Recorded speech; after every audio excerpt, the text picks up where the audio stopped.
That issue I wish to take up on the issue of Form 34A. The first one was the process. The second one is the evidence against the first and second respondent on that. The third issue I wish to take up about that Form 34A relates to the issue of how they were housed in the public portal and the transmission.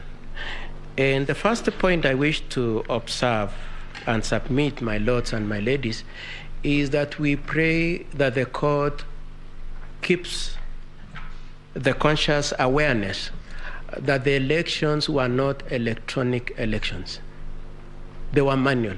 The only issue that was electronic was voter registration, voter verification, voter identification, and the results transmission.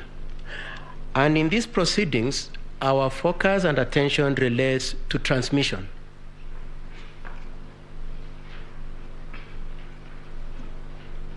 Having said that then, my lords and my ladies, we pray that the court takes in on board the point that is made in Section 39 of the Elections Act, Section 39 1F, and the decision of this court in Odinga 2013, paragraph 237.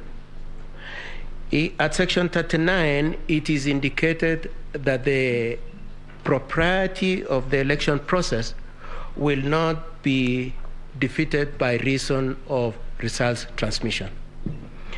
And in the Odinga 2013, the court said that it takes judicial notice that it is possible that technology can fail and our elections will not be held captive to the likelihood and the risks that relate to technology.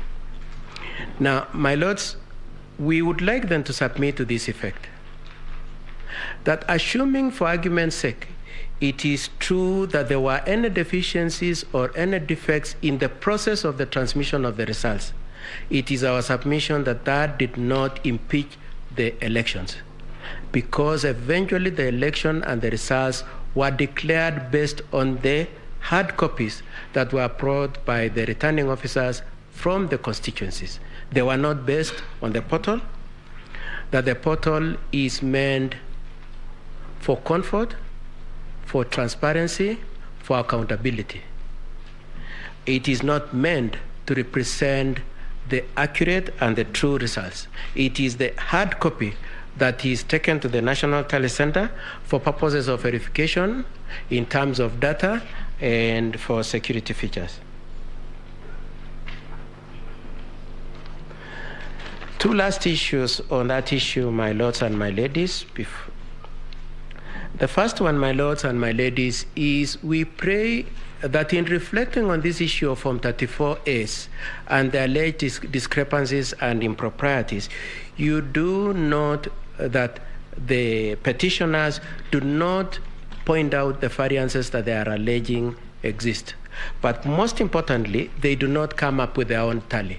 They are saying the results that I just read a few minutes ago, that is 14,213,027 being the total valid votes cast, and the 7,176,141 in favor of the first respondent are inaccurate. They say that. However, they do not come forward and say this is the correct tally and it is based on what. And we pray that you take that on board in considering that issue.